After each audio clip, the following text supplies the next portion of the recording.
Nice, no? May nag-aalala sa'yo. Siyempre, pamilya ko yun eh. Panigurado, si Miss Monica, kapag nalaman din nun na wala ka pa sa kondo mo, hindi ka pa nakakauwi, mag-aalala din naman yun, tsaka hanapin ka niya. I don't think so. We're not the typical family. Everything with me and my mom, it's all transactional. Kaya, ingit nga ako sa pamilya mo eh. Alam mo yun, hanggang ngayon, solid pa rin kayo. Di rin naman kasi naging madali para sa amin, Nate. Yung pamilya ko, noon pa lang, na-test na talaga kami na dapat nandyan kami para sa isa't isa. Magtutulungan, tsaka, alam mo yun, suporta sa isa't isa. Kaya ngayon na may challenge na naman sa amin, laban lang kami. Wala naman kaming choice eh. Bawal sumuko. Ano, siguro naman healed ng inner child mo. Nabukasan na yung bigat ng nararamdaman mo. Mga 3 kilos din yun, ha? Siguro mga 2.9 kilos na lang. Wow, ha? Kung nabawasan nga, nakakapagbiro ka na eh. Seriously? No.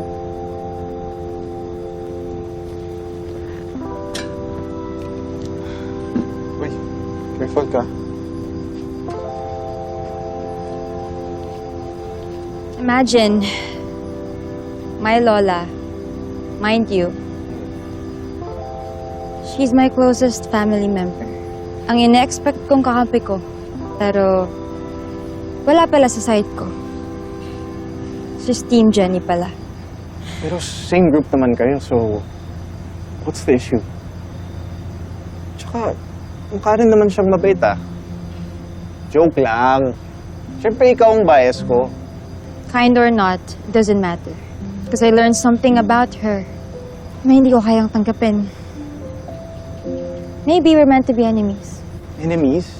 Enemies agad? Wow. Alam mo, mabuti pa magpati na lang kayo. Nasabi mo lang yan kasi wala ka naman sa sitwasyon ko. Ikaw kaya may ka-work ka. Somehow, ka-competition mo sa trabaho. Makakaagaw mo sa lahat. Tatanggap mo ba yun? Ano bang kinuha na sa'yo? Mas kakampihan mo ba ba si Jenny? Kapag nalaman mo ang totoo. Anong totoo? Naanak ni Tio. Si Jenny. Nakapatid mo. Si Jenny.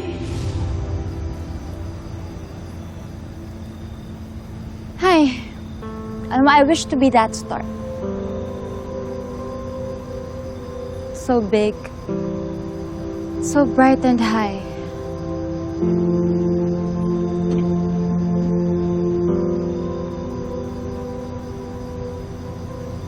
Hirap naman naputin yan.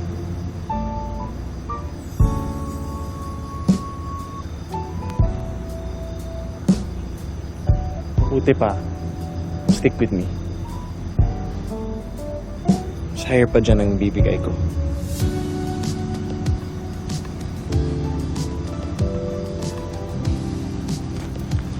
Alam mo, ikaw nagiging feeling close ka na. Uy, walang ganun, ha?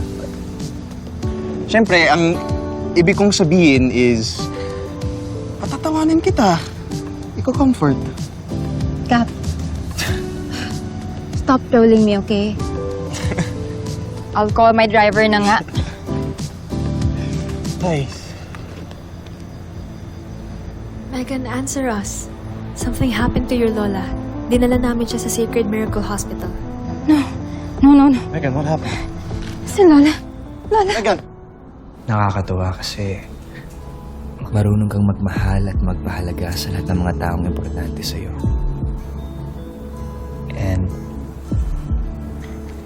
you know, Jenny, I want you to experience at ma-receive lahat ng mga love na binibigay mo.